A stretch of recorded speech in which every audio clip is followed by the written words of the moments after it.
Hello guys and welcome back to a brand new video. It's your boys Taco and King Johnny. Today we're going to go over my top 100 mangas of all time. I should give two prefaces real quick. First off, Jonte probably hasn't read like 80% of these, but that's okay because I can give him a synopsis and he can tell me if it sounds interesting or not. Number two, some of these, actually probably like 60% of these you wouldn't normally see on a top 100 manga list, but this is my top 100, my personal favorite. Not like I could have just added a bunch of seinen nonsense from my anime list, top 100 mangas, and there is some of that on here, but this is also my top 100. So you've got things like Hogany, you've got things like Dead Man Wonderland, you've got things like Baki the Grappler, and then you've also got stuff like Batman. But I've got a nice little ranking system here, and I'll go over it real quick. Jonte, how you doing? Doing great. First off, we got the top of the top. Now, the top of the top are my all-time favorites. Like, there's nothing better than these. Like, these are manga that, like, you should honestly just quit listening to this and go read the manga. And then come back to me and be like, oh, thank you so much, Taco. I really appreciate you. You saved my life with these manga. You changed my whole career path. I didn't know what to do, but now I'm doing good. And you made me a Steelers fan. Alright, number two, must read. Must reads, obviously, are like, shouldn't leave the stream to go read these, or leave the video, but you probably should just go read them. Absolute classics. Now, this is going to be spelled wrong, too, because I couldn't get my fucking keyboard to work. Sorry for the language. And so, yeah, it was absolute classics. Absolute classics are classics that you should probably read. What's up? Hold on, I was reading your spelling. Yeah, it's so bad, right? I'm working with a broken keyboard. This is what I could do.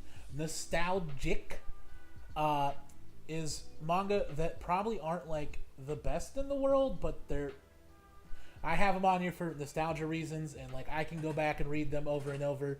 You probably couldn't, but I can. Very good, but not everyone's cup of tea. There's some manga on here that I think are classics, that I think are amazing. We'll take Killing Stalking for example. This would be very good, but not everyone's cup of tea.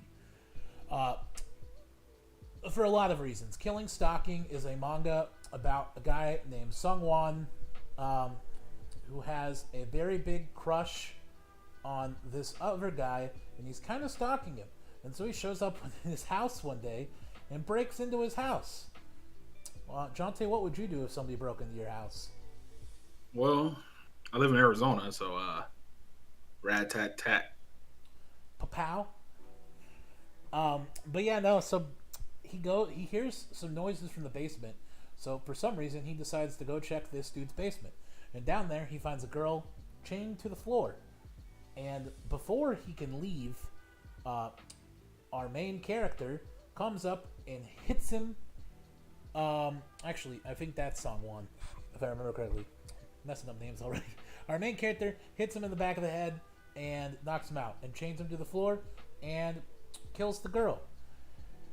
Sungwon is actually a serial killer, but our main character here, though, and let me just look up his name because I don't know, for some reason I can't remember this name, even though I should be able to. But it's eluding me at the moment.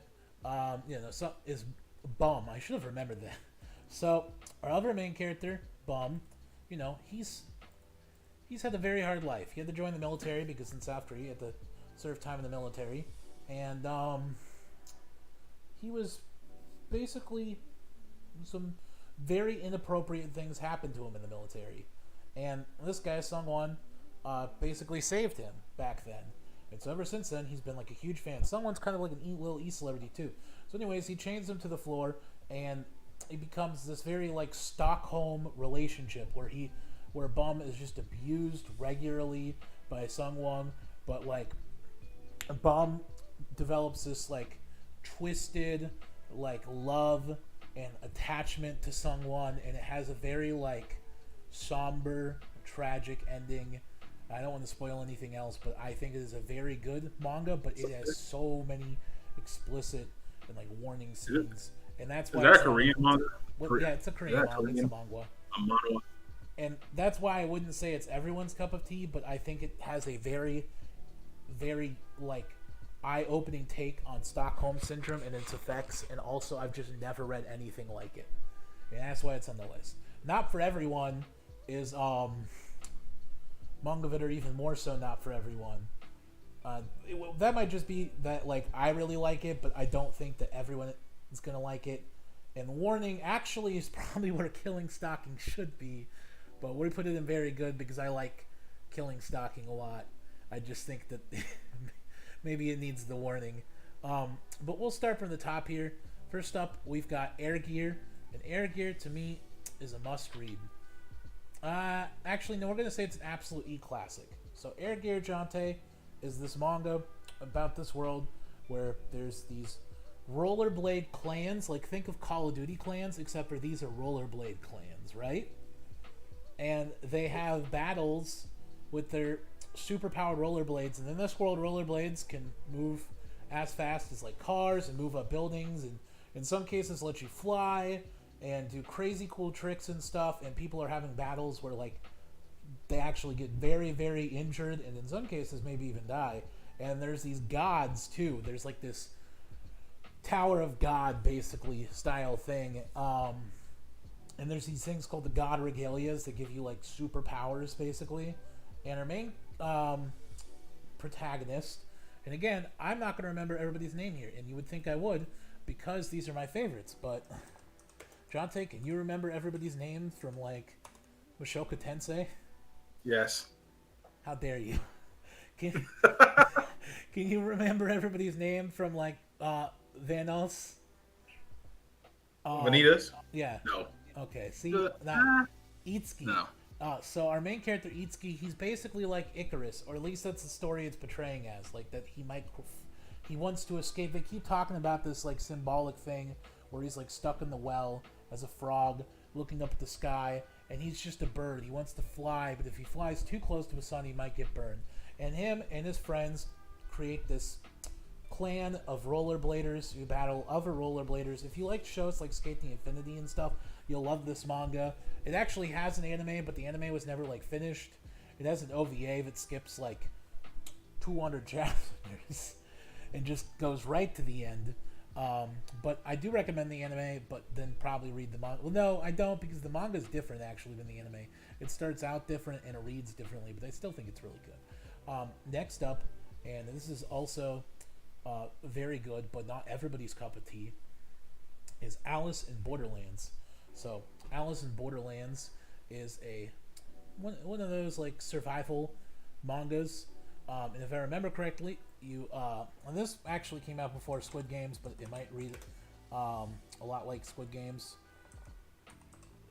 I'm just giving myself a refresher real quick because again, there's 100 of these on here. But yeah, no, so he's a high school student with no ambitions and just wants to escape from what he feels is a meaningless reality. One night... Sound like me in high school. I know, me too. When he is with his two friends, Dakichi and Chotu, they see an abnormally large firework shoot into the sky, an event which signals a permanent change in their lives. Blinded by the incredibly bright explosion, the three find themselves transported to what is known as the Borderland. The only inhabitants of the world are participants of a deadly game where specific tasks must be accomplished if they wish to survive. As free beings playing to determine how they can get back home, they find themselves feeling alive for the very first time. And it's basically they have to play a bunch of like different kinds of games, whether it be like board games or card games or just different things, except for you can die if you don't accomplish those things. And I think it's really good. The art is fantastic. There's actually a live action version on Netflix of Alice in Borderlands because it kind of came out right after Squid Games and everything else, but the manga's been around forever.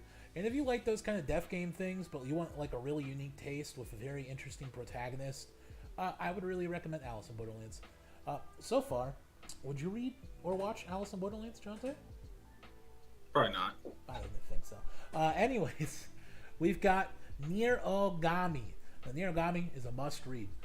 Naragami is about a god who's kind of down on his luck. Nobody really believes in him. There's never anybody coming to a shrine.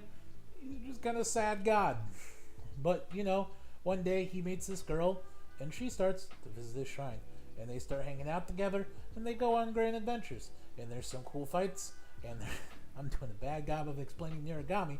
All of the women who love Naragami are going to kill me. Naragami, very big female fan base, by the way. But no, it's a very good comedy, action, somber and sad experience too at times. Just about a god who just wants to become more famous. He wants to become one of the most memorable gods in the world. But he just kind of has a hard time doing that. Also, I believe he was owned at some point by somebody else, and he's let go. And then there's a enemy. And I don't want to spoil too much because that's getting into the spoilers. There is a really good anime for it, and I would recommend watching the anime too, and then reading the manga if you want to, because the anime obviously wasn't finished, which sucks. But, I mean, what can you do? Next, and I did read this as well, and I actually own the, I bought the Tankobon box for it, is Ouran High School Host Club. And this is going to go in the nostalgic category. Have you heard of Ouran High School Host Club, Jonte? Not at all. Really? Like you said before. Like we said before, most of these I would never know of or even search for. Okay, so Ouran High School Host Club is about this girl that looks a lot like a boy, tomboy, and she goes into this club room and she knocks over a vase that's very expensive. But she's poor and she's at the school full of like rich, rich children, basically, like a high school full of rich kids. But she got there based on her grades, but like the top of the top kind of people go to this school.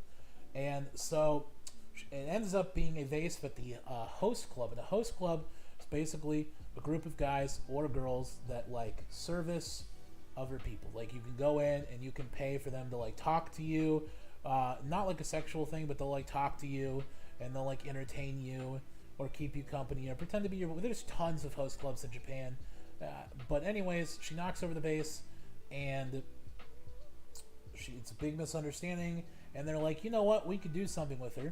So, but they don't realize she's a girl at first. So they clean her up, and they have her work at the host club. And some of the people really start to like her, especially the main host, Kamiki. And then, though, there's this one girl that really loves Kamiki. I mean, a lot of people really love Kamiki. And she gets really jealous and tries to pin the blame on something that didn't happen on our main protagonist. And, Kamiki sees right through that shit, and then they find out that she's a girl, but that she continues working at the host club, and there's a lot of comedy, slice of life, and obviously a reverse harem romance going on, and I think it's fantastic. But it is a older manga and anime. A lot of people who watched anime in the early 2000s will remember it, and it's got a lot of nostalgia for me, but it might not hold up as well for some other people if it's your first time. Probably go through these a little bit faster because otherwise, we're going to be here for like 2 hours. Hajime no Ippo is the quintessential boxing manga. It is about a kid who looks weak and frail and doesn't look like he could actually be a good boxer, but wants to defend himself and wants to become the greatest boxer. And so he joins a very interesting gym full of unique characters, and he learns some incredible moves, and he begins his journey into the boxing forte. Will it work out for him? You'll have to read and find out. Hajime no Ippo, though, is a must-read. If you love sports, especially martial arts anime, Hajime no Ippo should be right there for you at the top. Next, in the very good, but not everyone's cup of tea, is Bungo Stray Dogs. Now, I personally love Bungo Stray Dogs. It's a manga about a detective who... It's like a detective full of people who have like weird spiritual powers. The main character basically became homeless because he was kicked out of his orphanage because actually he could turn into a tiger by night. And so this detective agency finds out about him and they want him to join their detective agency. And so there begins our story. And from there, you'll just have to read and find out what happens next. But it's very good. Highly recommend. At the Top of the top is Berserk. I really don't need to explain why Berserk is at the top of the top. And if you don't know what Berserk is, I mean, you should look that up I know yourself. what Berserk is. It's absolutely horrible. What, what do you mean it's absolutely horrible? Oh no, I'm just trolling. Oh, okay. I was like, well, hold on. That's a really hot take. Why? Do you want to explain what Berserk is then? No, Oh, I only read a little bit of Berserk. I just know it's pain and misery. that's actually fully accurate. I don't even know if I need to explain anything else. Just gorgeous artwork. Don't look up any spoilers if you actually don't know anything about Berserk. And it has some of the best artwork, somber writing, sad storytelling, and just medieval action you've ever seen in your life. I highly recommend it. Rest in peace to its author, but it is still being finished because he wrote out the entire story before he died. So, yeah. Here comes my favorite manga of all time. At the top of the top of the top, we have One Piece. Now, you all know what One Piece is, so I'm really not going to explain it too much, but it's a boy named Monkey D. Luffy who wants to be king of the pirates. His name is Luffy. Yes, Monkey D. Luffy, king of the pirates. He's made of rubber. How did that happen? Yo ho ho. He ate a bite of gum gum, which gave him rubber powers. And no, it's his journey trying to become king of the pirates. It is over 1,050 some chapters, but I would highly recommend starting it now because we're on to the final arc. Major things are being revealed, and if you're gonna hop on at some point, you were on the fence about reading One Piece, you should read it now. Ochiro Oda is a master of storytelling, where he can like write something and plan for it like 500 chapters before it actually pays off, and when it does, it just blows your mind. Like the art and the scenery and the details that he puts in this every single island, and all of the characters and the storytelling is second to none. There's, in my opinion, nothing that can really beat it. Next up, for all of you Americans out there, which I imagine most of our audience is, and I actually told Juice a little bit about this manga, Jonte, is iShield 21. Now, iShield 21 is going in the absolute classic category. There is not a better American football anime. Honestly, it is basically about a guy. He's not even the quarterback, by the way. He's the running back. He's the Nick Chubb of this universe, Jonte. Our main protagonist is Nick Chubb, basically. It's not the quarterback, but he joins his local high school football team under the name of a very famous running back from America that he is somewhat pretending to be. And actually, Does he name himself Jim Brown? Yeah, it's Jim Brown. No, it's eye shield, and he wears this helmet that like covers his face so that you can't actually see his face. So people actually believe he is this famous running back from America because he lied about himself. But he does take his team to like a national championship and does phenomenally. And at the end, you are going to meet that actual famous running back. But if you're just looking for a good American football manga, this has gorgeous, like absolute chef's kiss artwork. Like I've never seen anything this beautiful before. I highly recommend it. The action scenes are great. You're gonna feel like you're actually watching football play out. It is just that enjoyable. Like, and if you want something like that, I really recommend it. Next up, we have a very old ass manga called Devilman / Devilman Crybaby, if you've watched the Netflix adaptation. It is very dark. It is about a boy who becomes the Devilman, and he's got to fight other demons, and Lucifer shows up, and the end of the world, and your inner inhibitions, and the cycle of repetition, and a lot of other things. I don't really want to spoil too much, but again, I highly recommend watching Devilman and reading it. Netflix actually has a fantastic Devilman adaptation on their thing.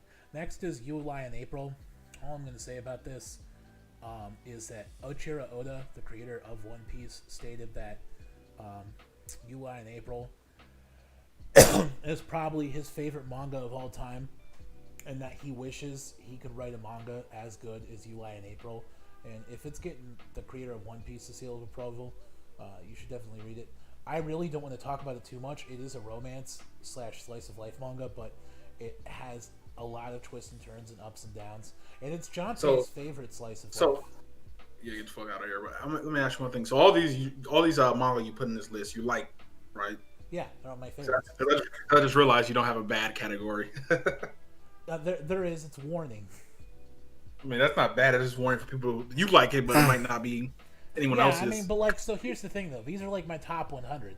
Like, if I were picking manga, like, that I think are so-so, which there are like one or two in here, um, then like they wouldn't be on the top 100 list. You know what I mean? I guess I could put. So the manga that I'm going to put in the warning category are manga that like I think either had a failed ending but were really good up until that point, or the payoff just wasn't great, or they're just not. I know most people aren't going to like them, but I still enjoy them. So, Okay. like for Got example, it. and we'll go straight into that. Actually, Tokyo Revengers goes in the warning category. So for the first like 80% of Tokyo Revengers, I loved it. And actually, so I'm gonna spoiler warning for Tokyo Revengers. If you don't want to be spoiled for the anime or the manga, please skip ahead.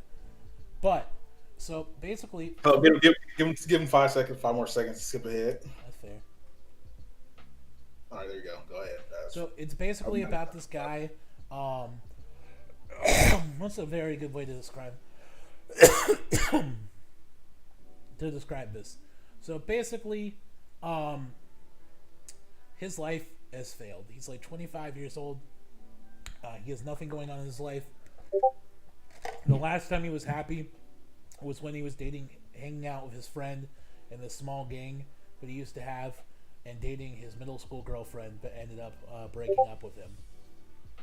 And he's standing at the train tracks when all of a sudden he's pushed in front of a train and he's sent all the way back to his middle school period. And so he wants to rewrite the time. Also, his middle school girlfriend was killed like very recently. And so he wants to go back in time by a gang called the Tokyo Majin Gang.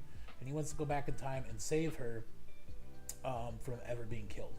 The reason this is going in the warning category is because it is amazing with wonderful storytelling, fantastic in-depth characters that you really feel for, up until the point that the author decides that he doesn't want to end the manga and just makes it balls to the walls crazy.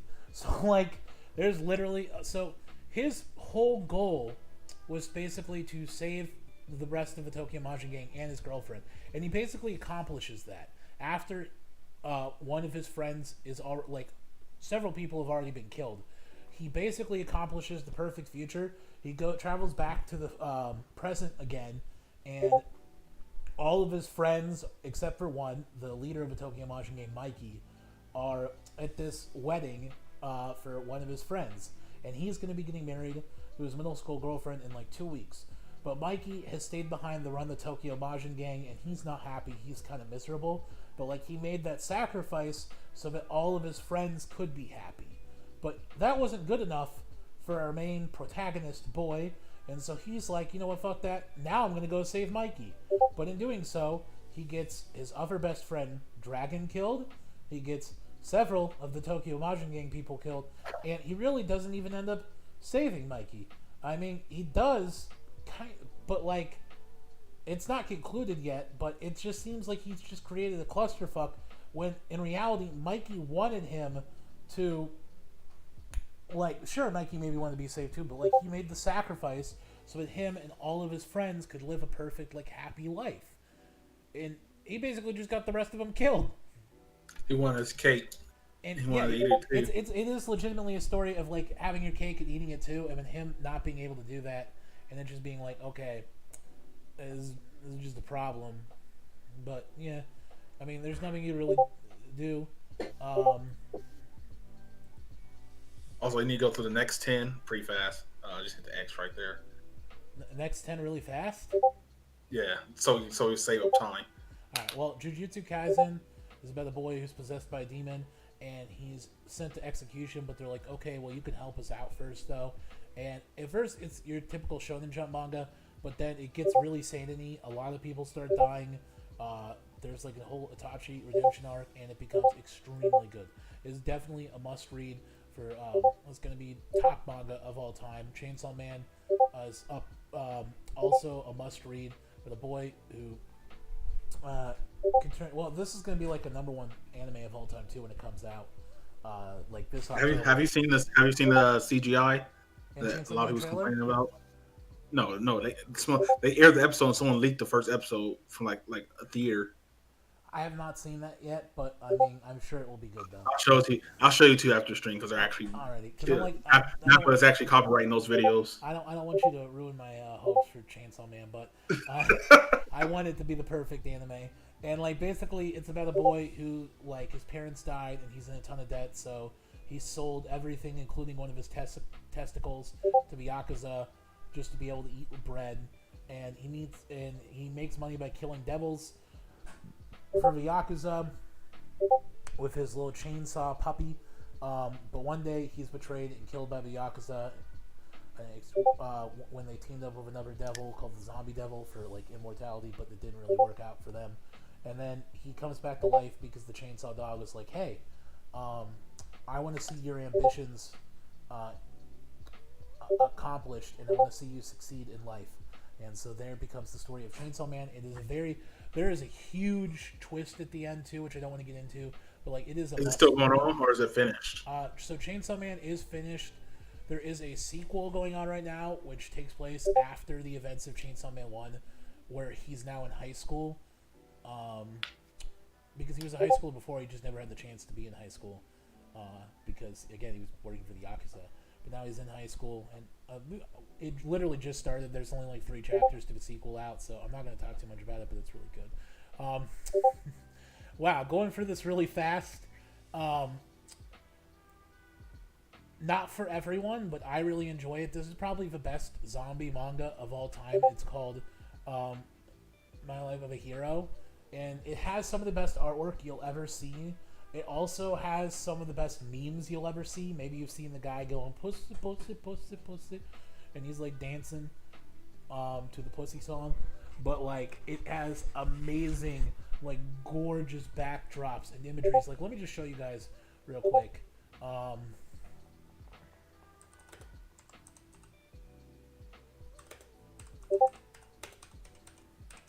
I'm talking about here when it comes to like. No, that's not it. If we type in hero zombie manga, there we go.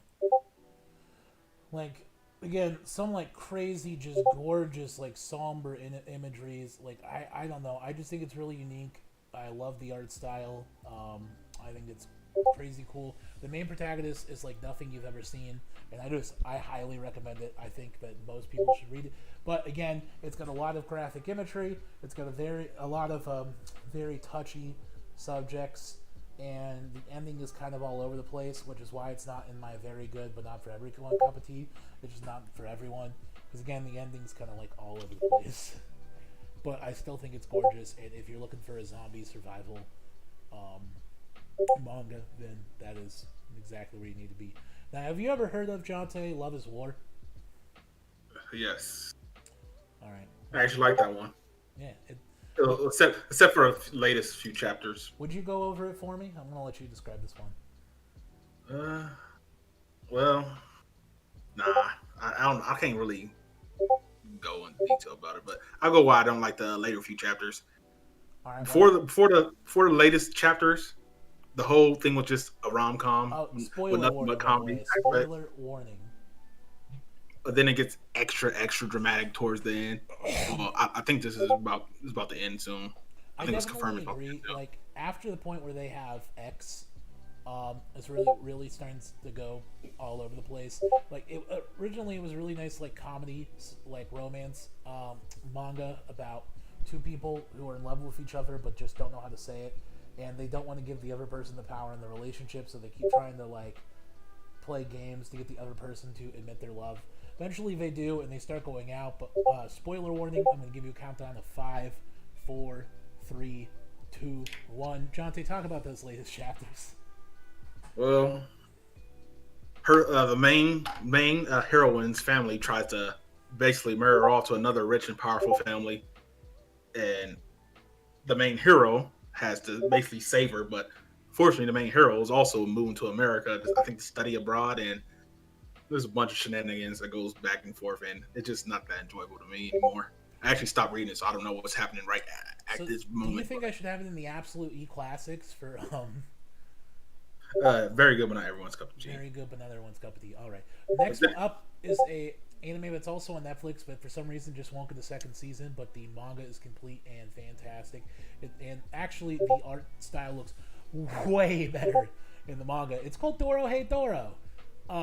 Doro Hey Doro, to me, is an absolutely classic. Um, I don't have all the time in the world to explain Doro Hey Doro. Just know that this guy was turned into a lizard man by magicians, and he doesn't want to be a lizard man no more.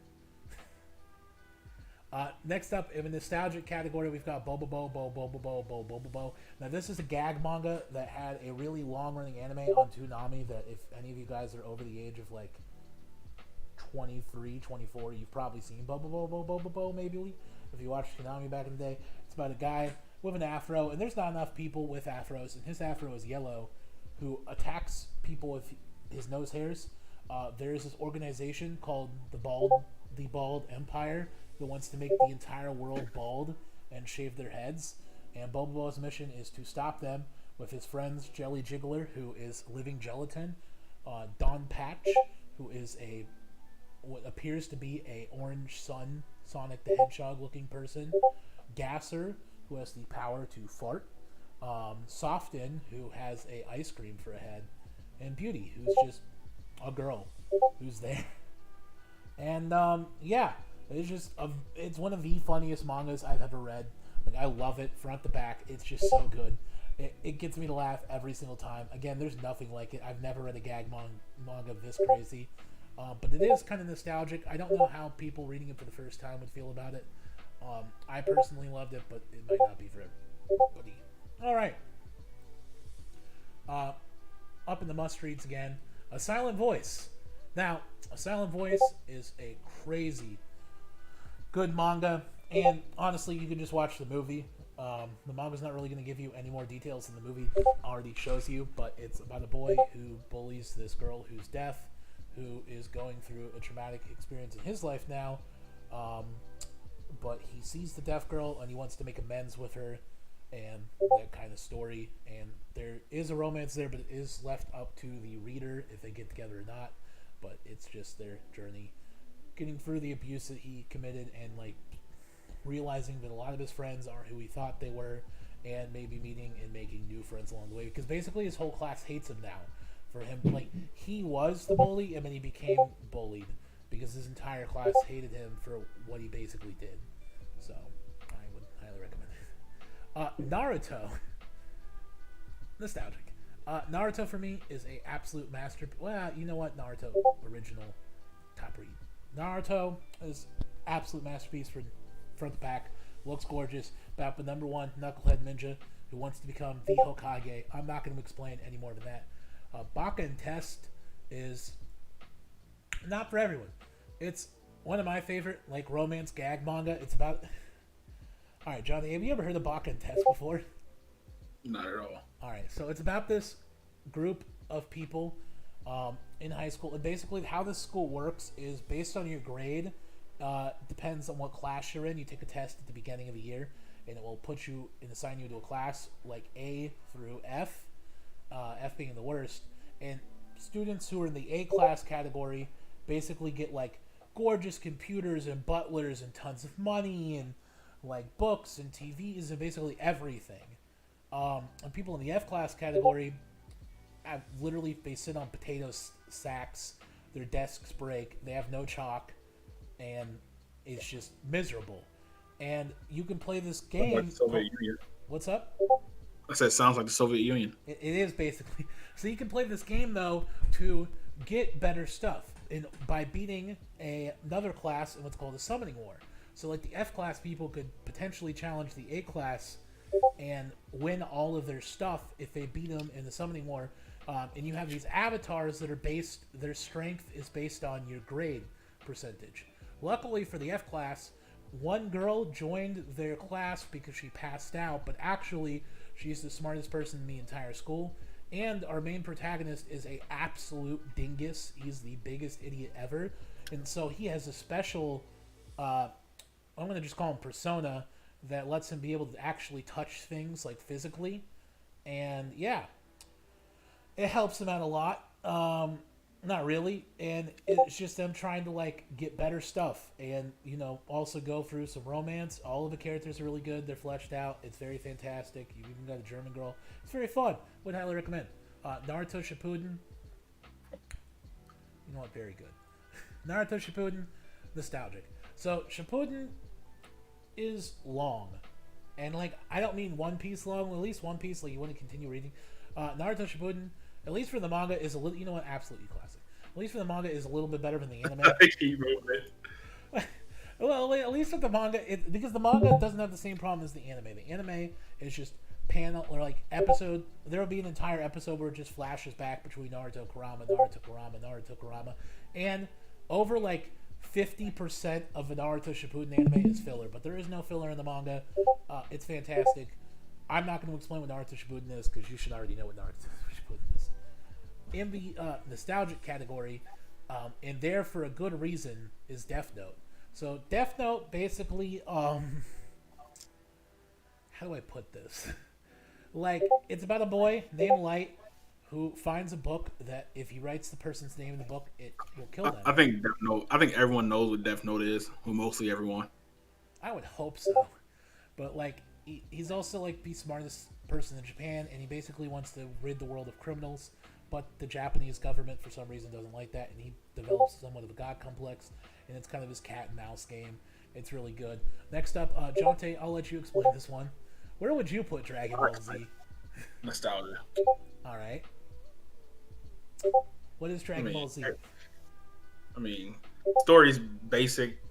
I mean, when we were younger, Dragon Ball Z was the best shit ever. But I don't think most people, when they were younger, actually read the manga.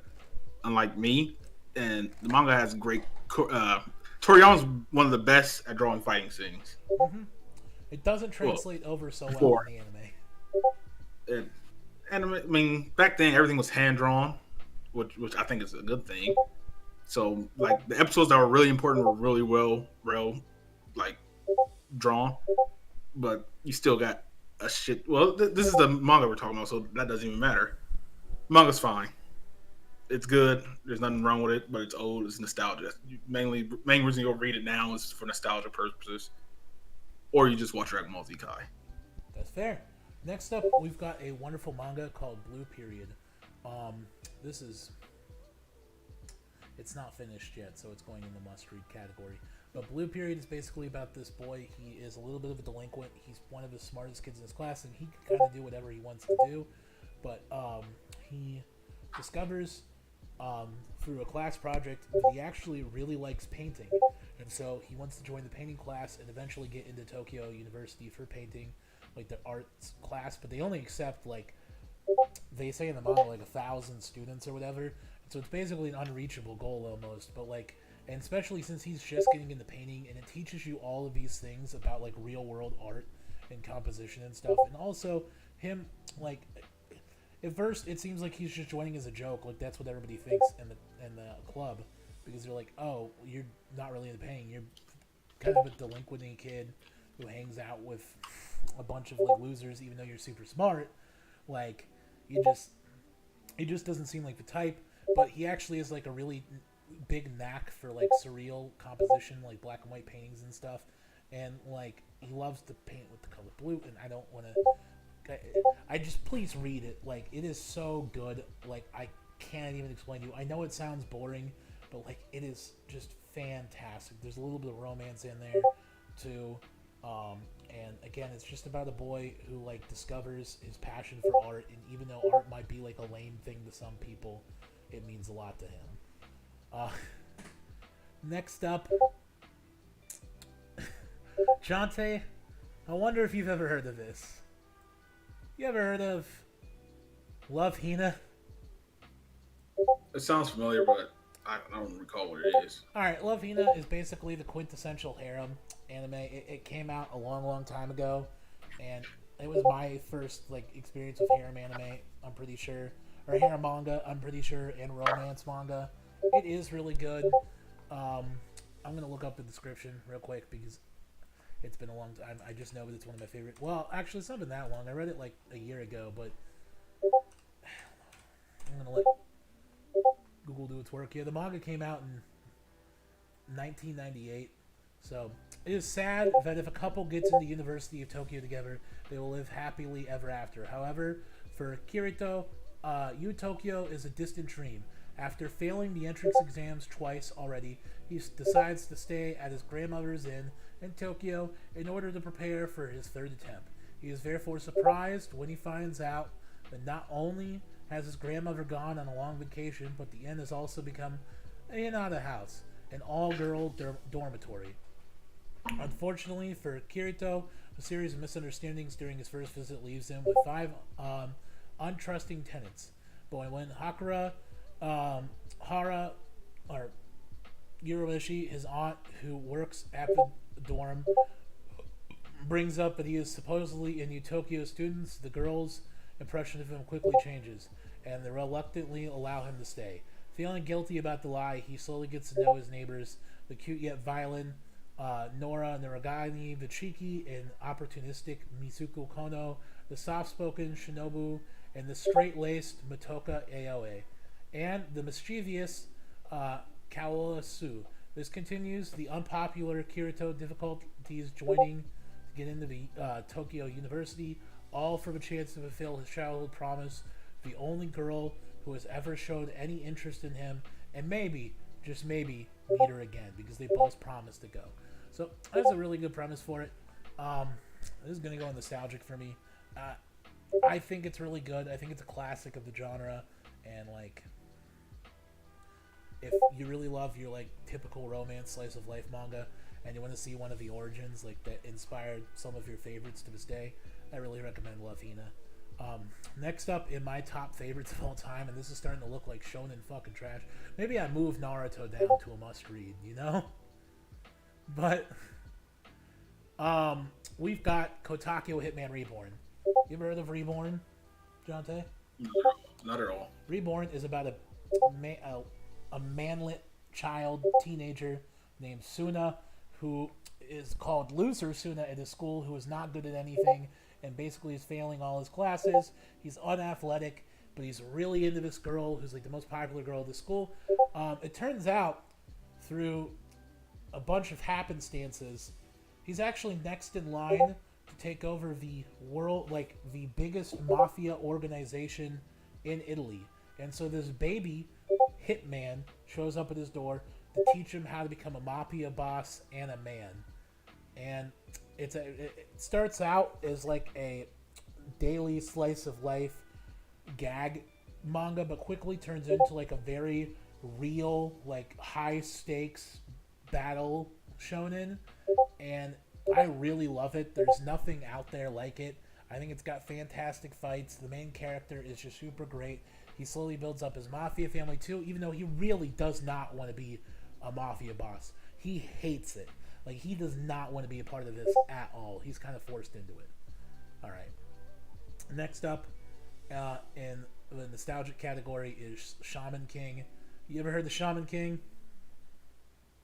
Nope. Really? Also, you're about 40 minutes into the stream. You got 80 more to go. All right, well, we'll hurry this up. Shaman King is going to go here. Shaman King is about a man who wants to become king of the shamans. Tokyo Ghoul. I do. It's not for everyone.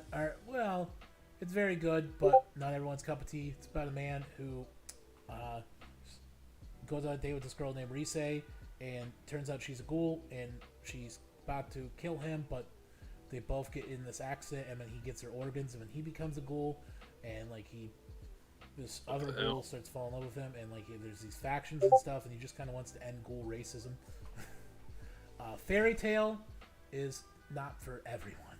I like Fairy Tail, but I also kind of grew up with it. Is that Power of Friendship, the series? That is Power of Friendship, the series. No one basically dies. They always win on friendship.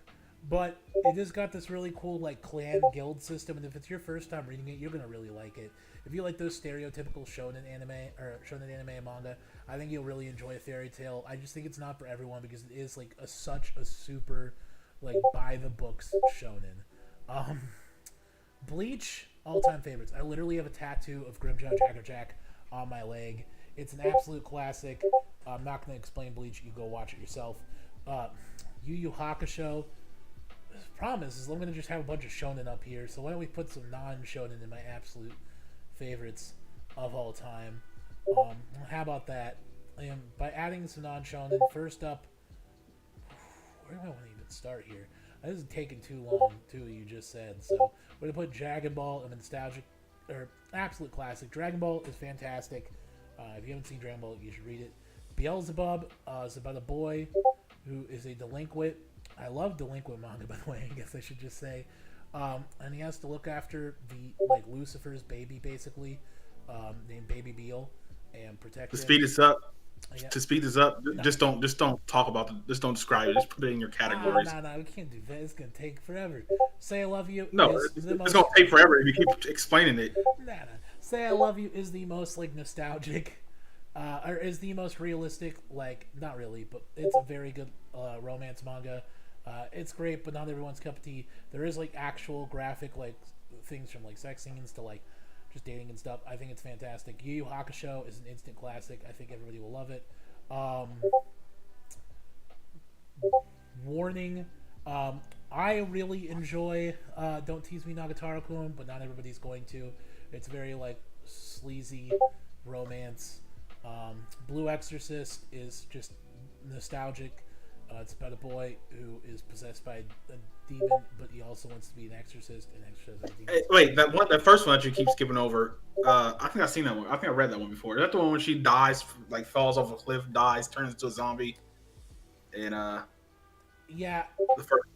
I keep skipping over it because I kind of want to put it in my top of the top because it's one of my favorite romances of all time. But I'm also kind of like it's very weird, and I don't think everybody will love it. But I think I personally love it. So I'm going to put Sonokara here because it's in my top of the top. I really enjoy it. It's a very unique taste on romance. Same with Dance in the Vampire Bund. I also love it. It's about a girl who basically wants to create a safe haven, like a country for vampires and humans to live together in. But she comes up with a lot of opposition. She's ruler of the vampires. Soul Eater is very nostalgic. The manga is much better than the anime. Please read the manga. The manga continues way past the anime. It's very good. It's about a person trying to create a death site for the Grim Reaper and killing witches. You've seen Sweet Home, right, Jonte? Yes. Yeah, I'll put that in very good, but not everyone's cup of tea. All right. While I'm moving some of these, what's it about?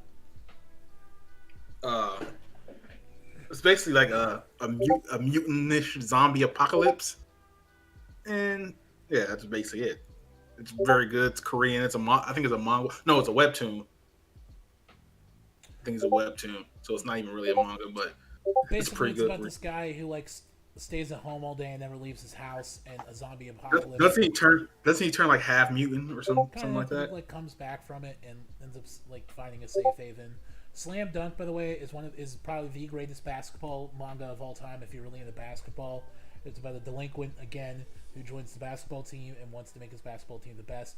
It has a very like somber ending where like the ending of the Slam Dunk literally has no words and it's just pictures, and it is so good. If you love basketball or you want a basketball anime or you just want to figure out if you might like basketball, and the characters are fantastic, Slam Dunk is for you. Next up, we've got Gantz. Now, Gantz, to me, is a not for everyone manga. I love Gantz, but it's got a lot of like nudity, a lot of sex, and a lot of gore.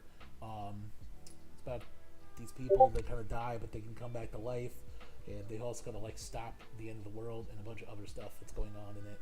One Punch Man is about a man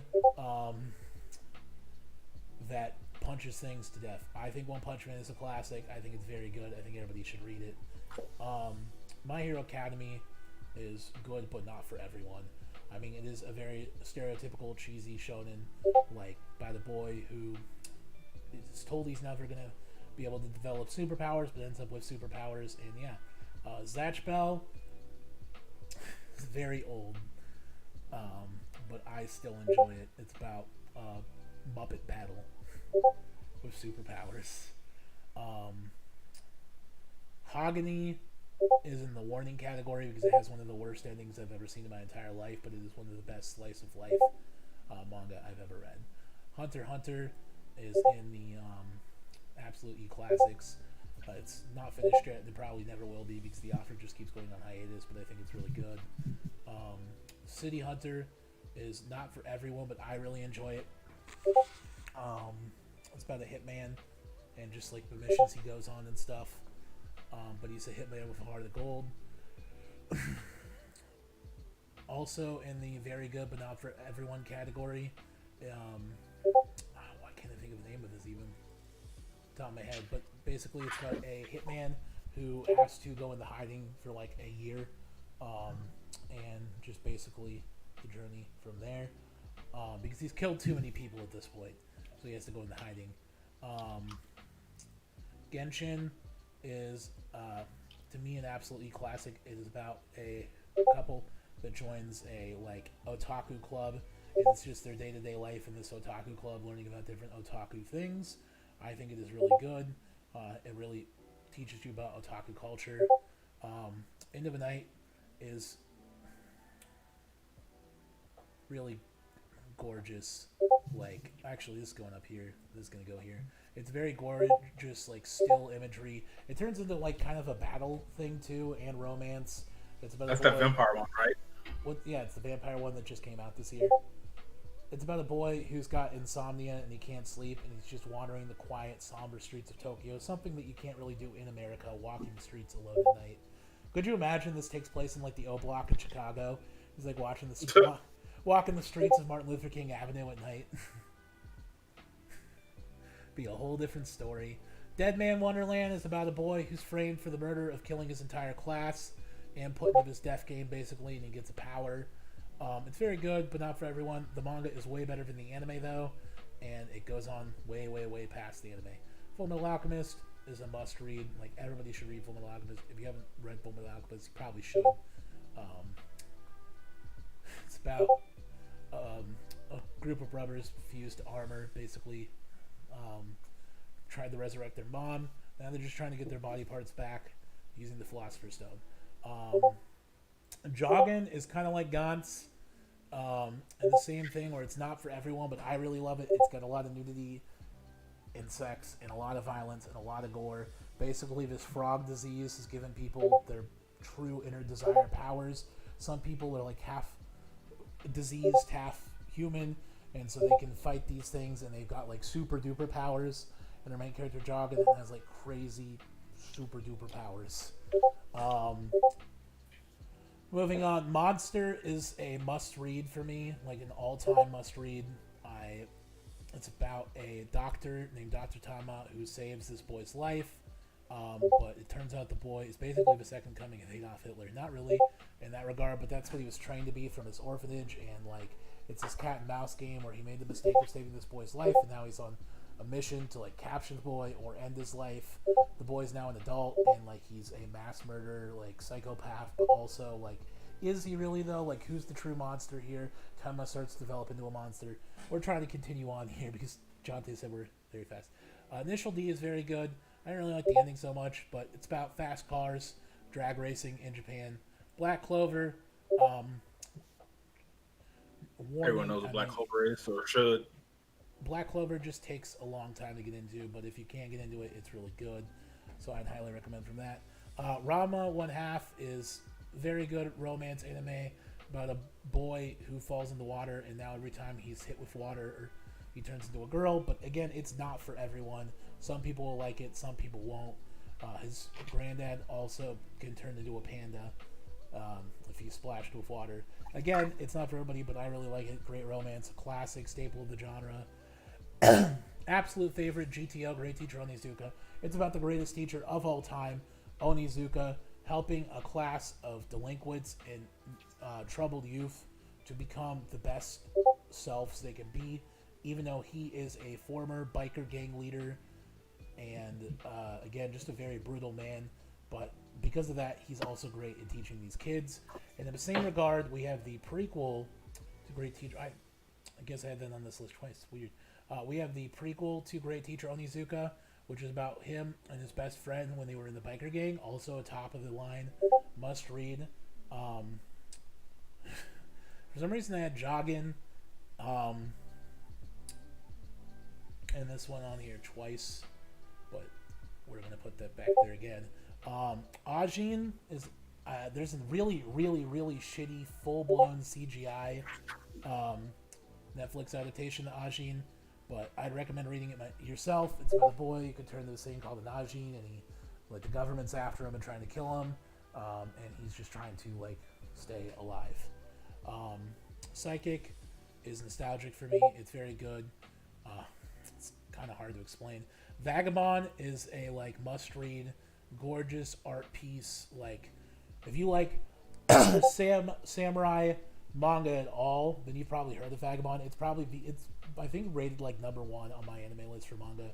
It is absolutely gorgeous. Also created by the same person who made Slam Dunk. I just think it's really good, and you'll probably really enjoy it. Banana Fish is also a must-read. It's about these boys who love each other, who also stop murder and solve crime, and it's very good. It is a gay romance, but that's fine. Nobody cares about that. This is 2022. Why should you care? Fist of the North Star is nostalgic. It's about a man named Kintaro who is trying to kill these gang leaders in a post-apocalyptic desert world, and he can basically go da da da da da da da and poke you a bunch and then say you're already dead, and then you are already dead. You ever heard of Fist of the North Star, Jonte? Oh yes. You are Shinjiro. You are already dead. It's some of the best fight scenes, though. It basically inspired manga like JoJo's Bizarre Adventure, Dragon Ball, Naruto, Bleach, One Piece. They all get their inspiration from Fist of the North Star, so it is probably a must-read for most people. If you just want to learn about that. Mayor is nostalgic. I really enjoyed it as a kid. It had a fantastic Shonen Jump run. It's about this boy who's basically transported. He lies. He comes up with this story that he lies to his girl that he really likes in his class about this fantastic world, and really, the world is kind of just he actually gets transported to this world of Mar, and he gets this weapon created by the great witch queen, who this weapon used to be the most evil thing ever and killed a bunch of people, but now it's lost its kind of memories. It's not evil anymore, and it's like a ball and cup but in a weapon form, and it's named Boba, and it can speak and talk, and kind of mixture of Alice in Wonderland and The Wizard of Oz in manga format, but with battle shonen tendencies, and I just think it's super good. Fire Punch is very good, but not for everybody. Actually, I'm not even going to put it there. I'm going to say it's not for everyone. It is a fantastic manga. It's made by the creator of Chainsaw Man, but its ending is really weird. It feels like it's very rushed.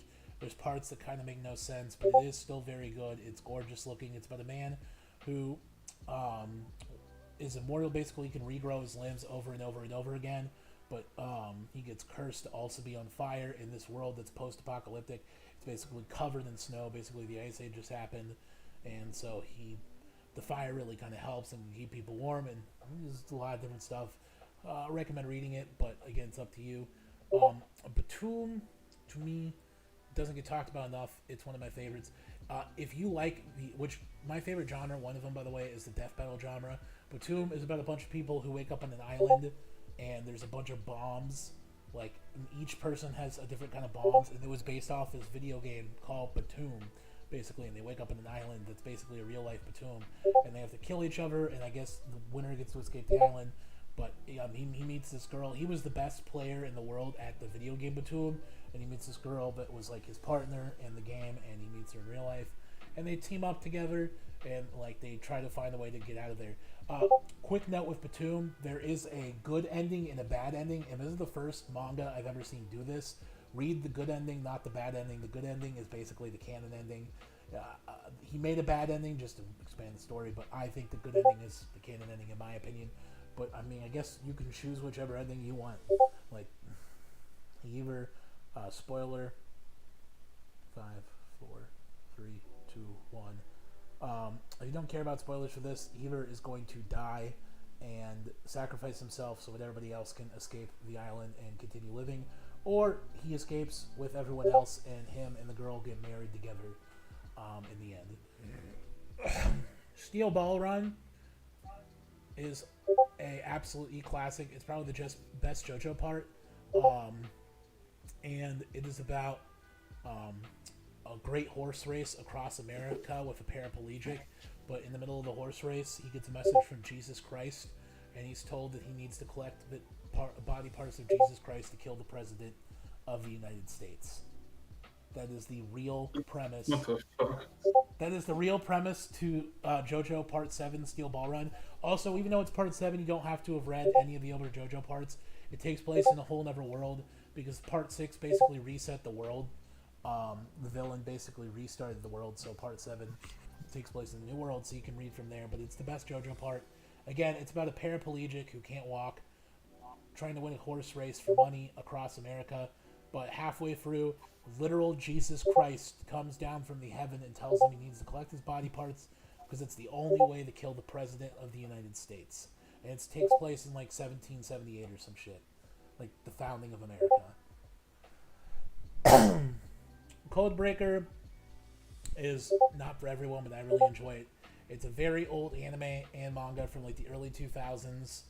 I can't really, I don't got time to explain it. It's very good. Read it at your own pace. The next, for nostalgic purpose, the Codebreaker goes up in the nostalgic category too. Higurashi no Nakakoroni. I'm pretty sure everybody here knows what Higurashi no Nakakoroni is, but if you don't, it's basically this guy is in this peaceful, quiet village with his classmates, but all of a sudden, everybody just starts to die, and it's a repetitive cycle over and over again with different things, and he slowly discovers what's going on, and also there's a god involved, and a bunch of other stuff in the time loop. In my absolute favorites, the best, in my opinion, martial arts manga of all time, Baki the Grappler. You ever heard of Baki the Grappler, Jonte? Yes, I have. You talk about it a lot. It's a man who wants to defeat his dad. And in the pursuit of that, his dad basically, beat the shit out of him ever since he was a kid. And his dad's the world's strongest person. And he's like, all right, I'm going to defeat my dad. So his mom gives him all the training possible. His dad ends up killing his mom in an act of defiance after basically treating her kid like shit for his entire life. Decides to step in the middle of their fight to save his life, and the dad kills and walks away. So when he trains to become even stronger, he doesn't even resent his dad, and he's not even upset that his dad killed his mom, which is kind of fucked up. He ends up dating this girl, and he sleeps with her to become stronger, and when he fights more people, and he wants to become the strongest in the world to defeat his dad, who is the strongest in the world. Moving on, Peacemaker. This is in my favorites of all time. So it is about this kid. It's set during the samurai period of Japan. It's about this kid who's really young, but he wants to become a samurai, but he's too young. But he kind of joins them anyway after seeing his parents killed by this other group of samurai.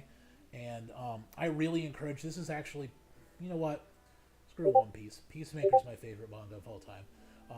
It is about this kid just growing up in this brutal war-torn samurai. I've never expected you to say that. Listen, Peacemaker was the anime that got me in the anime and the manga that got me in the manga, basically.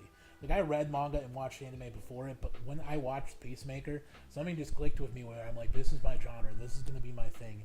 And if I had you know what, I know this video's fucking going to be 2 hours long, but I'm going to pull up a description real quick because I want to give the best description possible for Peacemaker, so that people can enjoy it.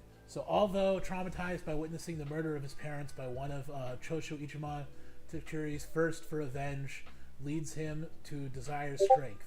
At the age of 15, Tetsuku approached the Shinsugumi, basically the Japanese samurai police, wanting to become one of its members. However, Tetsunuki lacked the skill, mind, and will to emotionally cut down whoever threatened peace in the Shinigami. Even with the support of his brother, Tetsugumi, and his newfound friends in the Shinsugumi, little did Tetsugumi know that the blood and pain he would have to face being a part of this historic group. Basically, he has to grow up real fast. A lot of his friends die around him. He has to learn to eventually kill people. And like at first, he's just like the servant boy, like not servant boy, but like a butler to like one of the leaders of the You went out Shinsengumi. for a second there. What's up? You went out for a second there. So like at first he's just like the like kind of the butler to one of the leaders of the Shinsengumi.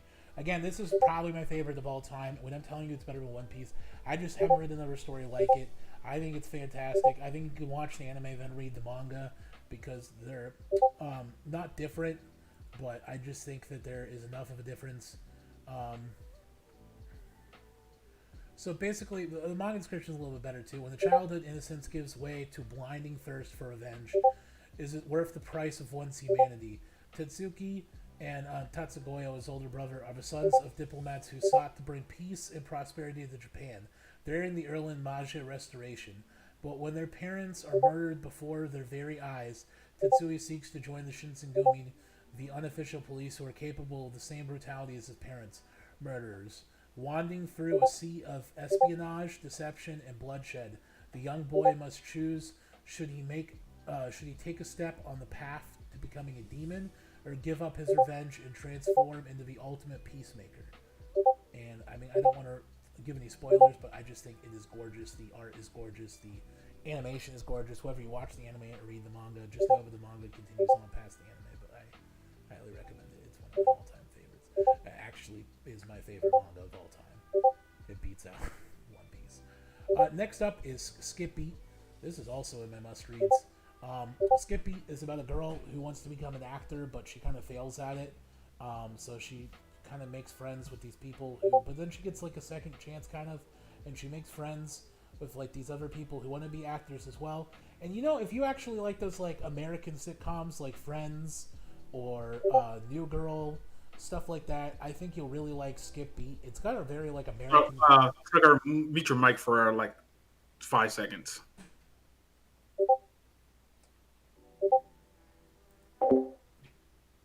Because Discord sound keeps repeating itself over and over again. All right, how about now? It's fine now. All right. Oh no, it's still doing it. Just go ahead. Go ahead with the video. We'll just fix it next time we do a video. I'm gonna disconnect and reconnect.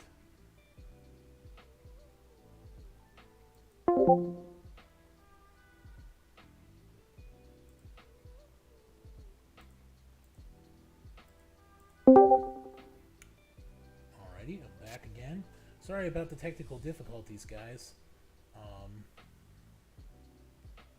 But you know, you can't really help these things.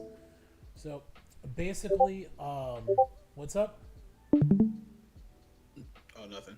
So basically, Skip Beat, if you really like those like Americanized TV shows like Friends or The Office or New Girl, it's about this girl who wants to become an actress, but she kind of fails at it.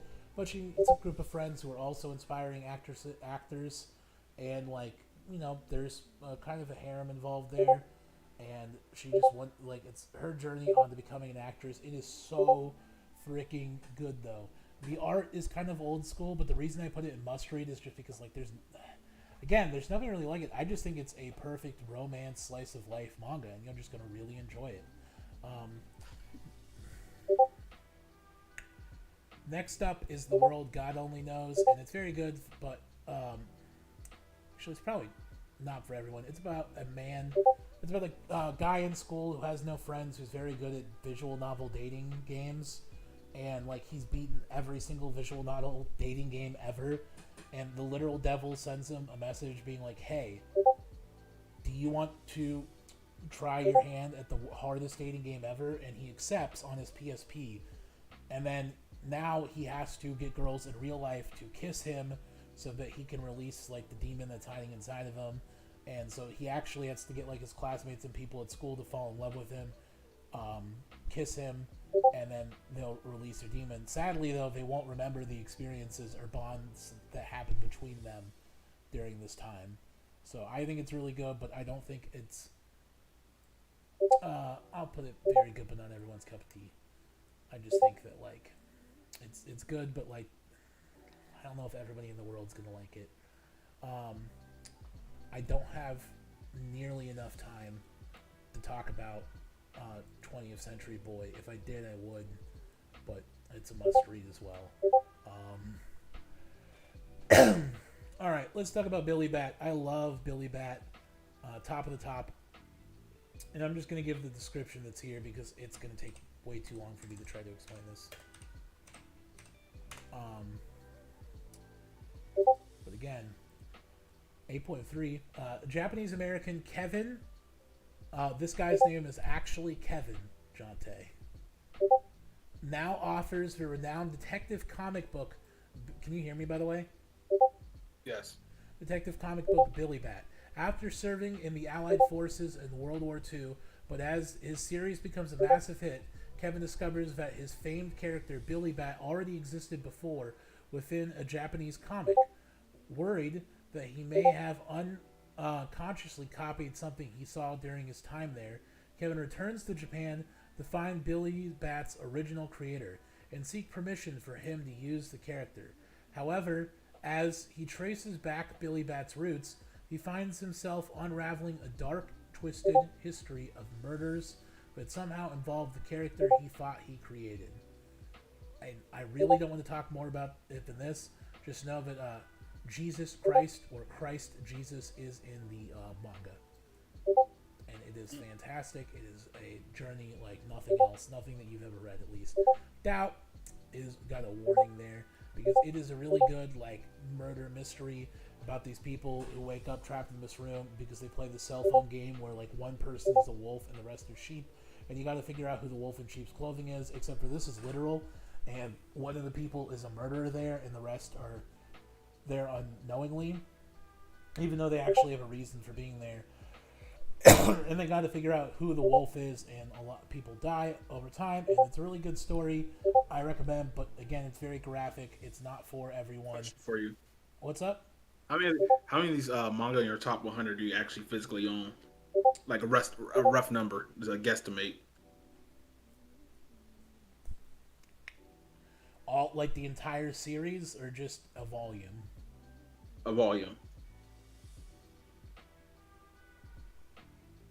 50? 60? 60? Like, I own a lot of volumes of manga. No, not that much. Maybe like 40. I own like Dragon Ball Z, Bleach, Yu Yu Hakusho, Sonogori, Vampire Bund, Rosario plus Vampire Monster, GTO. Like I own Air Gear. Like I own a lot of these, but some of them are very hard to find physical copies of in America, or just don't have physical releases in America. Like I don't think this one right here, or Sweet Home doesn't have a physical release in America. Like isn't that a webtoon? Yeah, Baka and Test doesn't have a physical release in America as far as I'm aware. I think Alice in Borderlands just got one. But like some of the, almost any of the bigger name ones, like Full Metal Alchemist or Bleach, I have. Like Peacemaker, I own basically, even though some of them aren't even in English, I own almost all of them. Like Jujutsu Kaisen, Chainsaw Man, I own at least a manga volume for. Same with Dragon Ball. Hunter x Hunter, like I own a lot of Shaman King. I'd say like half of them maybe, if that makes sense. Yeah. If we were going from complete, the only ones that actually have complete are like Gaunt's Peacemaker, Full Metal Alchemist, Death Note, Kotakyo Hitman Reborn. I have up until, so they stopped making English releases, but I have all of them up until that point. Dance in the Vampire Bund, and most of Air Gear is complete as well. Oh, and Ouran High School Host Club. So I have like the full volumes for those. I'll send you a picture after the stream's done. Like I have an entire like 2 bookshelves that are like huge IKEA bookshelves just full of manga. The Gray Man is about a guy wanting to become the Pope. Yeah, it is fantastic. He's fighting this person that creates these demons that like can kill people and take over people's body, and he like is an exorcist trying to exorcise these demons, but he also has a demon hand. Like his hand is an actual like demon, and it is very good. It is a classic. Like it is must read. It's not actually done yet because the author keeps going on hiatus too. She just takes a lot of breaks, and it's one of those series that's just not done yet, but I still think it's really good. Highly recommend. Spoon is about a farmer boy who goes into the big city and meets new friends. I'll actually give you a description for Spoon using the handy dandy thing. So, anime list. What's up? Wow. Nothing. Yugo tell me if it sounds interesting to you, because you like slice of lives. Yugo Hakashiki is studious, hardworking, and tired of trying to live up to the expectations he just cannot meet. With the ushering in of a brand new school year, he decides to enroll in Ozi Agricultural High School, a boarding school located in Hokkaido countryside, as a means to escape from a stress brought upon by his parents. This is the opposite of what I was thinking. I just forgot.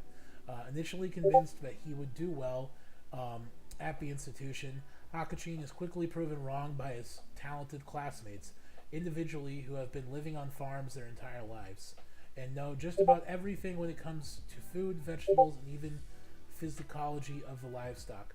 Whether it be waking up at 5 in the morning for strenuous labor or take care of farm animals, Hakachin is complete amateur when it comes to the harsh agricultural life. The comedic story of a young student as he tries to fit in a completely new environment, meeting many unique problems. I just really like it. It's a fantastic slice of life that takes place in an agricultural farm that you just don't normally see a big city kid like me trying to make it on a farm. Also, nice little romance in there too. I think it's really good. I don't think there's a lot of things like it, but it is a slice of life, and I don't know if it's for everybody. But I personally Also be on the lookout because our next video is going to be our top 10 anime romance. Top 10 anime romances, that might be coming out tonight. You don't know. Platinum End. So stay tuned. Platinum End is very good. It's made by the creator of Death Note. I'm also going to look up the description of Platinum End because I don't really know how to explain this one either. Again, I love these, but like the problem is some of these have such a long description that I'm just like, when I try to describe this to you, you might not find it entertaining, and I want you to like it. So it's like I want you to actually enjoy it. There it is, Platinum. It became a TV show. It only got a 6 out of 10 though. Maybe it must have done terrible in the animation department. Ever since he lost his family in an explosion, Mira has lived a life of pain and despair. Every day he endures abuse at the hands of the relatives who took him in. And his anguish steadily chips away at his will to live. He eventually pushed to the brink. Prepared to throw it all away, he strands on the edge of a precipice and takes the leap. However, instead of falling to his death, he enters a trance where he meets a winged being who claims to be his guardian angel named Nasi.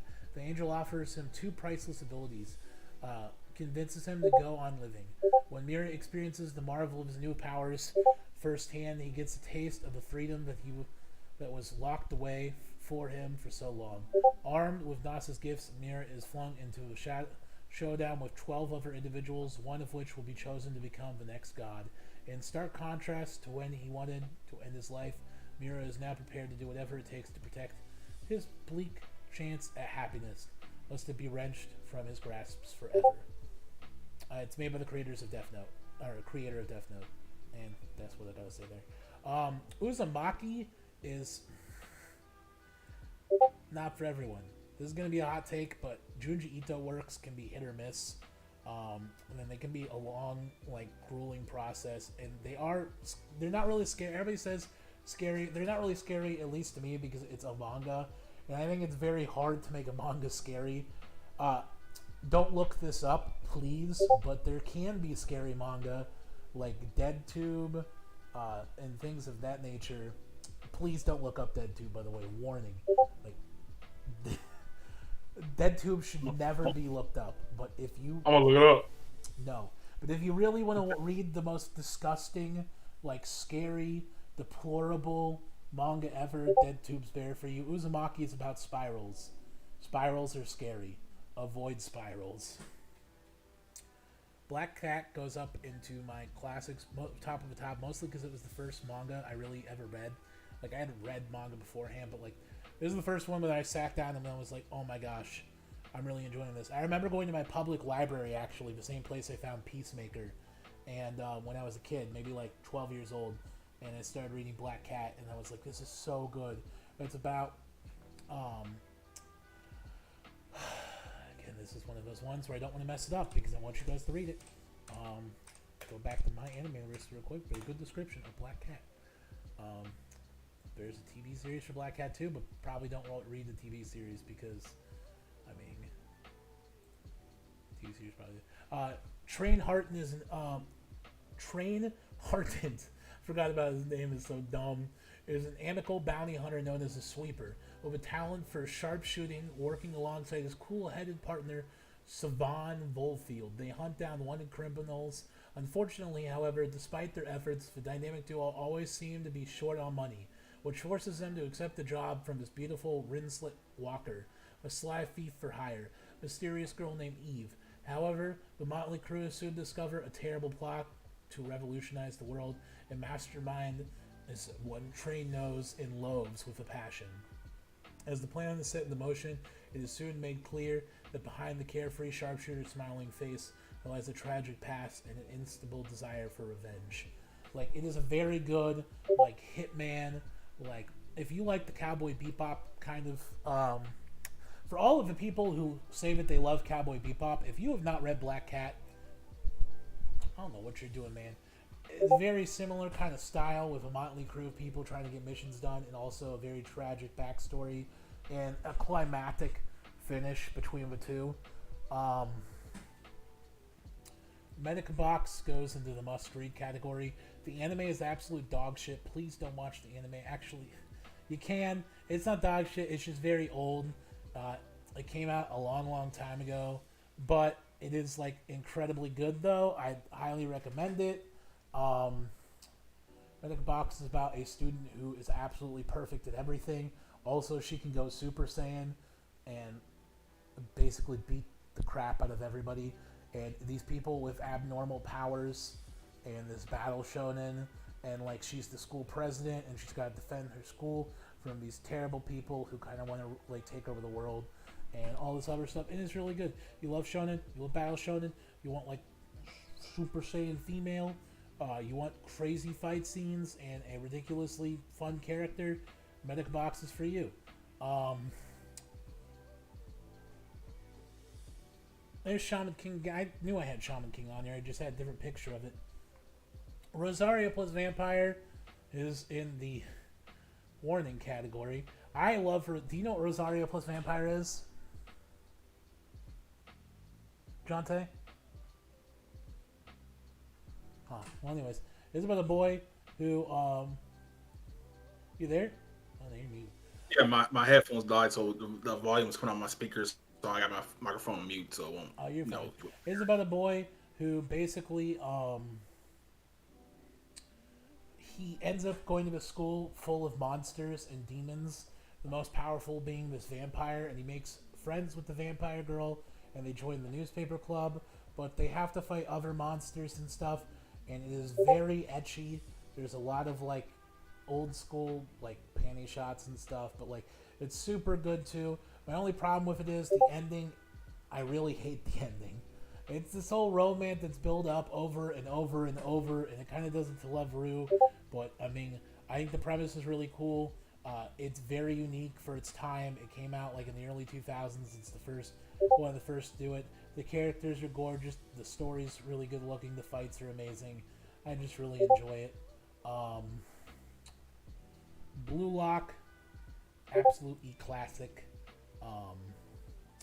It's about a scuba diving group. It's a kind of a gag manga, kind of a slice of life, kind of a romance about these college students who love to scuba dive. And just imagine your friends in California hanging out, doing fun stuff.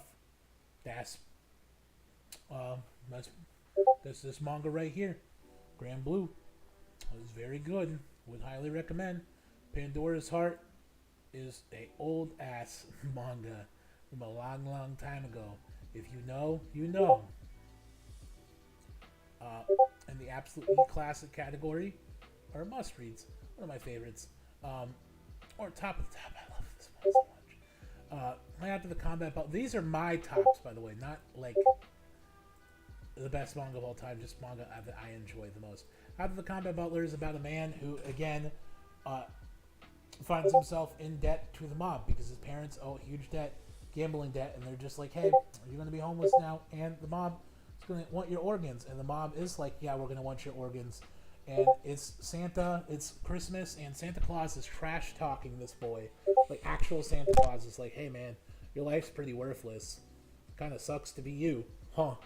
Like, no presents for you this year. And then, like, he sees this girl, and he thinks that she's kind of rich, so he goes up to mug her, but then he sees another guy, actually, before he can mug her, starts trying to mug her, and then he beats the person up, so then she becomes in debt to him, but she doesn't understand, but misunderstanding that he was actually going to mug her. And then, he, like, has the mob chasing, the girl gets kidnapped by the mafia, and he goes to save her for the misunderstanding. And then, like, he's like, all right, I'll pay my debt off to the mafia. But she's like, no, I'll pay your debt instead.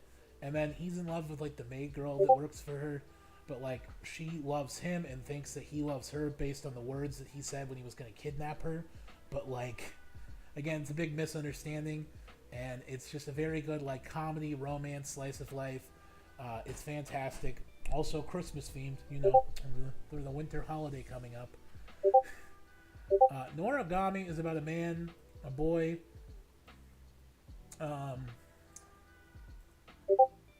who basically he's in charge of all of the spooky creatures that go in the night, go bump in the night. They're called the Night Raid, and he controls all of these, like, imagine a mafia group consisting of yokai. He's in charge of his yokai mafia group, and yeah, it's very good. I would highly recommend it. I think that you should probably read it. Yeah, it's nostalgic though because it came out a long time ago, and I haven't read it in a while. Kimi ni Tododoki is about a girl who kind of looks like the Grudge. This is also in my favorite, one of my yeah, up here. It's about a girl who kind of, this needs to go up more too. I love Say I Love You. But it's about a girl that kind of looks like the Grudge, and a boy who, you know what? Let's go here. Say I Love You is like my favorite. But it's about a girl who looks like the Grudge and kind of spooks people out. But she's got a friend who's kind of like those Yankee type, like tan-skinned, like super strong people. And this boy who's pretty popular, who ends up just like becoming a friend, and they fall in love, and it's like a slow, very nice slice of life romance. Highly recommend. It's very good, very traditional, very good. Parasite is about a man who is jacking off arm, turns into a parasite, and he's got to defeat other people who have turned into these parasitic monsters. His parasitic monster only took over his hand though, and didn't take over his brain. And the parasite actually works with him to defeat these other monsters. I think it is very good, but I don't think it's for everybody. I don't think everybody's going to enjoy it. It is very bloody, very gory. It's not like the greatest thing in the entire world, but I still think it's very good. One of my favorites. I'm noticing that I put a couple of these in here more than once. And The Flowers of Evil, to me, is a must-read. But I'm gonna just look it up and explain the plot to you for this, because Flowers of Evil, me explaining it's gonna sound very gross. Maybe they've got a better way of explaining it. Hakiana no Ha. Don't watch the anime, by the way. The animation is the worst ever. Please just read the manga. Please read the manga. Please read the manga. Takagami is a high school student fascinated by poetry. Reverse Charles Balder and even decorates his room with the poet's portrait. On a normal day, Tako forgets a copy of The Flowers of Evil in his classroom. When returning to retrieve it, he steals the underwear of a girl, a model student, what Tako calls his muse, a female fatale. Deeply ashamed of his act, which he sees as a sin, and what others see as a crime, Tako realizes with horror that Sawa Nakarazu, a classmate and a social outcast, the girl knows about his theft. Blackmailed by her, Tako is now forced to partake in Sao's disturbing fantasies. Lest she reveal his deeds to everyone. Caught in a negative spiral of increasingly traumatic experiences, will Tako be able to break free of Sawa's thorns and atone for his sins? Maybe. You know what? It's here, but it's like the Tako must read. I wouldn't say it's the top of must read. Also, in the absolutely E-classic category, this is about a boy who basically he's a all-star baseball player, but not everybody likes him, especially in his class. They think he's really weird and creepy. But this girl is set on a mission to get to know him because he saves her twice from like people being aggressive towards her, and like they start a very weird and interesting romance, and it's about him developing friends. This is the quintessential delinquent manga. Actually, give me 1 second, and I can explain it to you better. Because I'm having a hard time here. Well, you know, it is 1 a.m. while we're recording this video where I'm at. And I know I need to get the video over, but I also want to give you like a good, detailed, you know, presentation. I don't just want to be like, oh, here's this manga, peace out. So the manga is called Kaio Kara Orawa.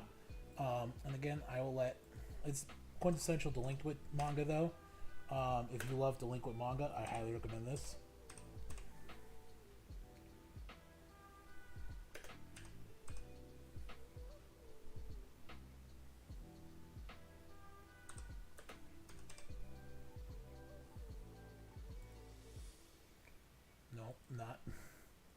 Definitely not that. What's that? That is an anime about a guy who like the girl is a Grim Reaper, and like I love that I actually know what that is. It's about a guy, the girl is a Grim Reaper. Go back to it. All right. On the surface, I actually love this anime, by the way. It's kind of like High School DxD. I loved it as a high schooler, but probably. That's what I thought it was. Token perverted teenager spending his days oogling at women, indulging in erotic reverse. Because of this, Ryosuke is ostracized by his classmates. Only his childhood friend knows that behind his lecherous persona lies a compassionate boy who is sworn to be chivalrous to girls. Believing they are a treasure, they must be protected. One fateful day, he runs into a... This is an anime, by the way. Soul Reaper, hailing from a noble family whose primary objective in the human realm is to locate magically potent person known as the One. In order to fuel her movement with magic, she decides to form a provisional contract with Ryusuke to use his sexual desires as a source of energy. Yep. It's something, alright. Now back to my delinquent manga.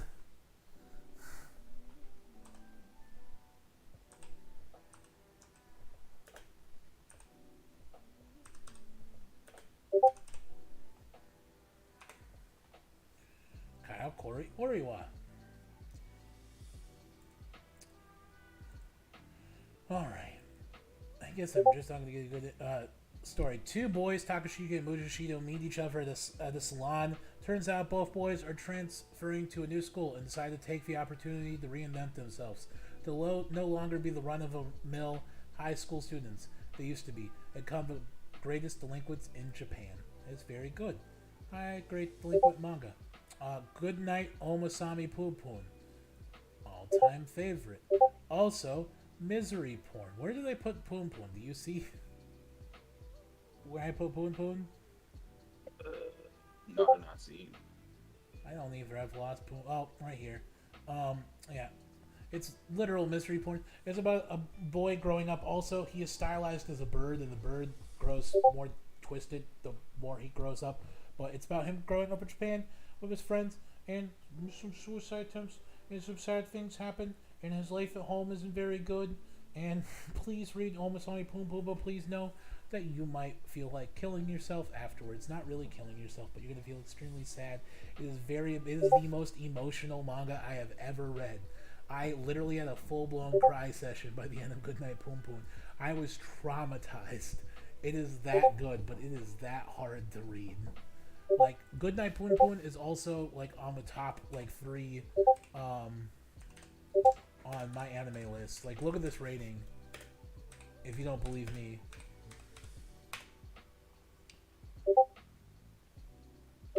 Like, it will never be adapted into it. 9.3 out of 10, Jonte.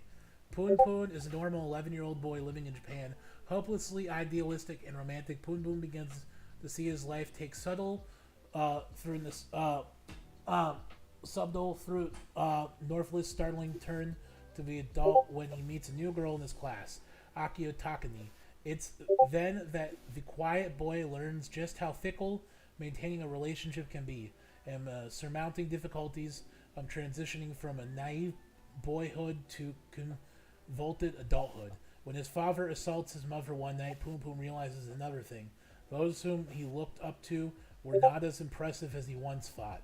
As his problems increase, Poon Poon, once shy demeanor turns into voluntary reclusiveness. Rather than curing him of his problems and confliction emotional, this merely intensifies them, sending him down a dark path of maturity in this grim coming-of-age saga. Again, it makes you really sad. On another light note, though, in the nostalgic category, is Dorko, the Gourmet Food Hunter. It is about a man who wants to create the ultimate gourmet menu. And so, yeah, he is doing so. He wants to create his perfect menu, and he needs to seek out these, like, food. The whole world basically is covered in food, by the way. Imagine the trees are, like, cupcake trees, and there's, like, banana smoothie, like, rivers, and just all this stuff. Like, there is food everywhere. And it is about this guy who is super strong, and he's got knife and fork technique, and he wants to create the perfect menu. And, like, it is so good. Like, again, it makes you really hungry, makes you wish you lived in that world for all the things from banana alligators to, like, oh, it's just so good. And delicious looking. I think it was in Shonen Jump for a really long time, but a lot of people have forgotten about it. It had a somewhat long-running anime, but the anime is very different than the manga. But it's still really good, and I highly recommend it. I've been saving these for last because... Oh, Kengan Ashura, by the way. Very good, but not everyone's cup of tea. Budget Baki the Grappler is what that is. Moving on. Are the last three. Or the last two. But I've been saving, and we're going to start with Blood on the Tracks.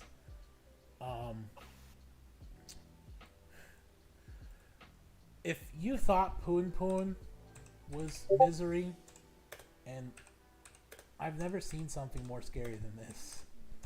Like, this is actual scary. And warped. And yeah.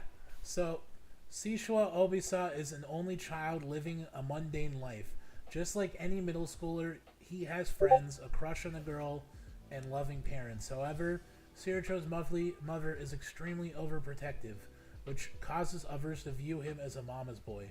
Although he doesn't consider her behavior to be unusual, a certain incident starts to open his eyes to just how dangerous her affection is. Since she tries to break free from her grasp, he learns that life isn't as normal as he thought. Basically, his mother pushes his friend down a cliff, and what the hell?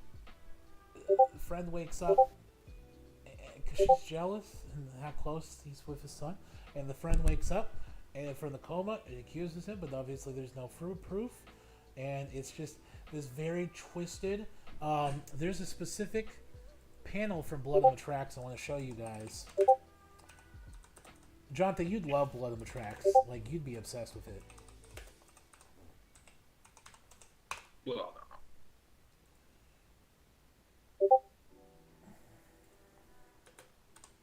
Gotta type in manga there.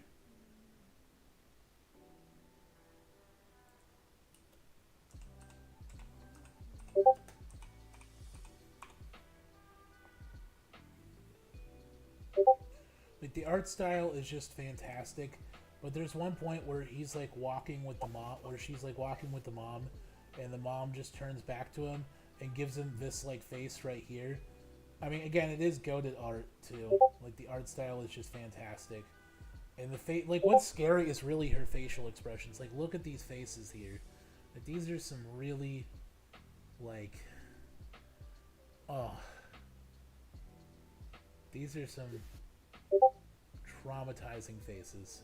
Blood on the Tracks though, very good. One of the all-time greats. Where did I put that? No, it's up here. Lastly, one of my favorites as well, also up here, is Happiness. Another one that I'd love to read Blood on the Tracks with you, Jonte, just to get your live stream it, just to get your opinions. But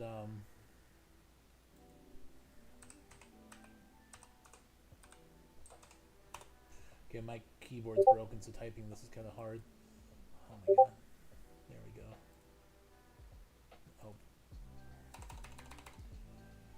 Oh. Another keyboard buckle. Why now we're almost done.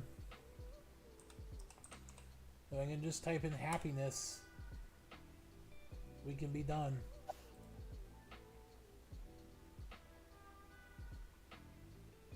Where is it?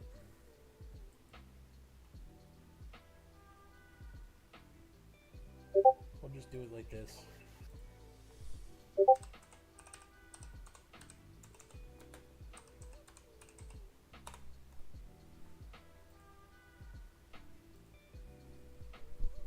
So, Matsui Okazaki is an unpopular high school student who is frequently bullied by some of his classmates, being forced to act as their errand boy. But his life drastically changes one night when he is attacked by a mysterious girl who plunges her teeth into his neck and begins drinking his blood. Upon satisfying her craving, she offers Makoto a simple choice: become like her or die. When he wakes up in a hospital after his encounter, Makoto is unable to deal with the blindingly bright lights and finds the water cannot quench his growing thirst. He becomes a vampire, and basically it is only 50 chapters and 10 volumes, but it's a surreal take on vampire manga, anime, cartoons, comic books I've never seen before. It is like hyper realistic. The art is super good. It's made, I believe, by the same person who does Poon Poon and Blood on the Tracks as well. But it is fantastic. Or at least I think these two authors are the same. But I really recommend it. That is it for my tier list. Thank you all for watching. Let's get one last good look at this, guys. Top of the top. A nice little look there. Thank you all for watching this incredibly long live stream. And peace. Jonte, you want to say anything? Well, stay tuned for my top 12